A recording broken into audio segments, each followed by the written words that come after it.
Ai de vós, escribas e fariseus hipócritas, devorais as casas das viúvas, fingindo fazer longas orações. Oi. É bem previsto que tudo isso acontece no meio de nós. Aqui o tema do Evangelho traz para nós, fala sobre as acusações entre os escribas e fariseus. Jesus tem uma conversa com os demais e há esse diálogo, ao mesmo tempo um conflito externo e interno com eles. E aqui é bem implícito a palavra do Evangelho de Mateus, onde aqui há toda uma fala, no capítulo 23 do Evangelho de Mateus, é um capítulo que tem aproximadamente 39 versículos. E aqui vai contando as falanças e o direcionamento que tiveram com Jesus. Os doutores da lei, os fariseus e ali os escribas. E Jesus, tomando posse dessa palavra, fala claramente para eles que eles são hipócritas, que eles são injustos. Eu diria que até também não recai para cada um de nós. Até parece que isso não vem ser dirigido para eu, para você. É para mim e para você também. Eu vou ler esse contexto desse evangelho e você vai entender o que eu estou falando. Então, o evangelho se encontra nesse contexto do evangelho de Mateus, do capítulo 23, do versículo 13 até o versículo adiante. Mas é interessante esse contexto desse evangelho, que ele coloca você na parede, coloca não só você e eu, principalmente os religiosos daquela época. E também serve para o dia de hoje.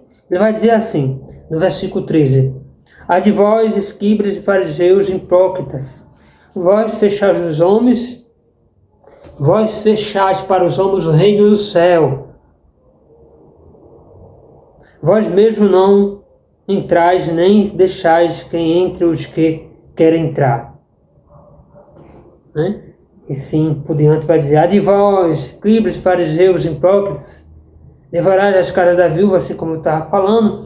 Aí no versículo 15 vai dizer: Ai de vós, escribas, fariseus, hipócritas, percorreis mares e terra para fazer o presídio, e quando consegue fazer dele um filho de inferno, 2 vezes pior do que vós mesmos. Porque Jesus está demonstrando que há uma conduta aqui para aquela época sobre que eles aprisionavam as pessoas e falavam para pessoas que o reino do céu não era para eles, não era para as pessoas, entende? Mas só para eles, porque eles eram dono da escritura, eles eram dono do templo, das oferendas, dos dinheiro. Então eles os fariseus e os doutores da lei faziam muitas coisas erradas, né? Ou seja, quem era pobre era desprezado naquela época e não fazia agrupamento para esse povo que eram os fariseus, toda a lei que se achava importante. E Jesus veio aqui falar claramente para eles que não é bem assim não. Ele dizia assim: vocês são como um sepulcro caiado, bonito por fora, perfumado por fora, mas por dentro vocês são podridão, vocês são coerentes, vocês não prestam. Ele falava naquela época, os líderes religiosos, quem era? Eram os fariseus, os escribas, doutores da lei, que tomavam conta da palavra do Antigo Testamento. Então Jesus, aqui ele vai dizer: ai de vós, ou seja, ele vai dizer, numa linguagem mais central, para hoje, vai dizer assim: coitado de vocês. E até parece que hoje não existe isso. né, pessoas dando escanteio em outras pessoas. Os próprios religiosos da sua própria igreja, até mesmo as pessoas religiosas de movimentos, de grupo de oração, aquelas pessoas que querem se achar importante e querem excluir aqueles que são minoria. Ou não acontece? Não acontece isso não na sua paróquia, na sua capela, no seu grupo de oração? Não acontece isso não com você? Ah, você agora que entrou, que é novato na igreja, né? Você vê o padre, você vê o ministro da Eucaristia, você vê um frei, você vê uma pessoa que está ali, né, sempre lendo a palavra de Deus, ou seja, na missa, está ali com o missionário todos os domingos, coordenadores de grupo de oração, coordenadores do Ministério de Música. Você olha para ele e diz assim, poxa, esses pessoal são importantes. Tem pessoas que te acolhem muito bem, que te dá a mão, que ensina a verdade, mas tem pessoas que despreza, pessoas que querem se achar como seja santo. Eu diria para você que essas pessoas são hipócritas. Essas pessoas são, felizmente, como Jesus aqui fala no Evangelho, ai de vós que pensais assim, que desprezais aquele irmão, né? Tem muito padre que também entra nessa conjuntura de desprezar, né, de criticar o fulano. Lógico que tem padre aí santo que, mas não é bem assim. A gente estamos vivendo hoje um momento radical, um momento muito amplo de ensinamento que também os religiosos estão incluídos dentro dessa hipocrisia, que corre o risco de ser hipócrita. Então, esse é o contexto do Evangelho que traz, desse Evangelho de São Mateus, do capítulo 23, versículo 13 até o 20, até, na verdade, o capítulo 30 adiante, que vai falar diversas acusações.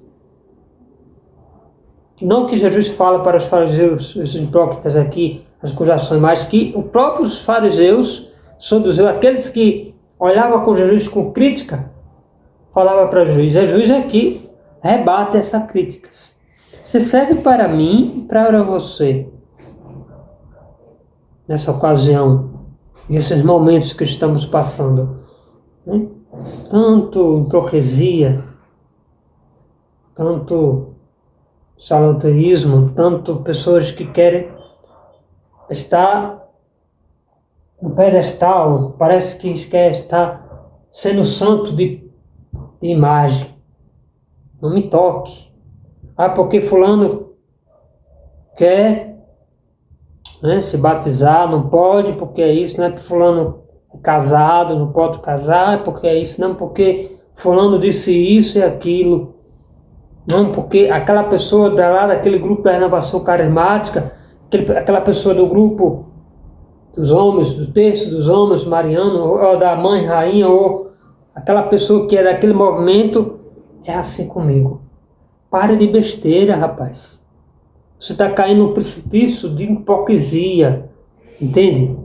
É a realidade, não sou eu que estou falando, é Jesus.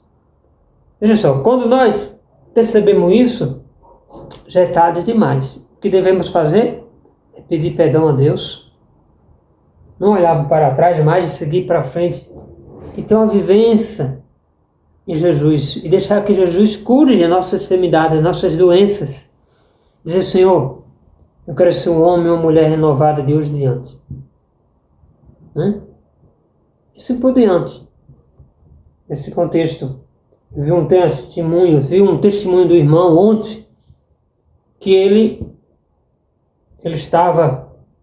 foi até uma pessoa no contexto religiosa, né, um sacerdote em si, dentro da própria igreja, numa igreja específica, e essa pessoa é lá do Rio de Janeiro. E eu achei interessante a testemunha dele, porque antes de isso acontecer, eu estava falando com ele através de mensagem no YouTube, e ele falava sobre que a vida dele estava muito agitada, no contexto, que ele estava decidindo algumas coisas há muito tempo, e ele se passou-se por muitas as outras instituições e não se encaixou. Mas essa semana, ontem, ele foi à missa. E no momento da pregação, tudo que o padre estava falando tocou ele. E era para ele. Interessante que antes de isso acontecer, 2 dias antes, eu na mensagem falei para ele, olha, você tem uma história, você não deve apagar essa história. Então ele voltou. Segundo ele, disse que agora é uma nova restauração na vida dele, de domingo agora, que aconteceu para hoje. Ele voltou para a igreja, para a igreja católica romana. Ele sentiu uma luz, algo novo que vai acontecer. Ele disse que pode até procurar outras denominações, sim, para ver quando ele era antes. Então, algo novo despertou no coração dele. Foi Deus. Você tem alguma testemunha para falar, para dizer? Conta aí no comentário que você já tem, que você já se passou. Damos por encerrado hoje esse contexto. Deus abençoe você. E se inscreva no canal, dá aquele joinha, aquele teu like. Até mais, até o próximo conteúdo.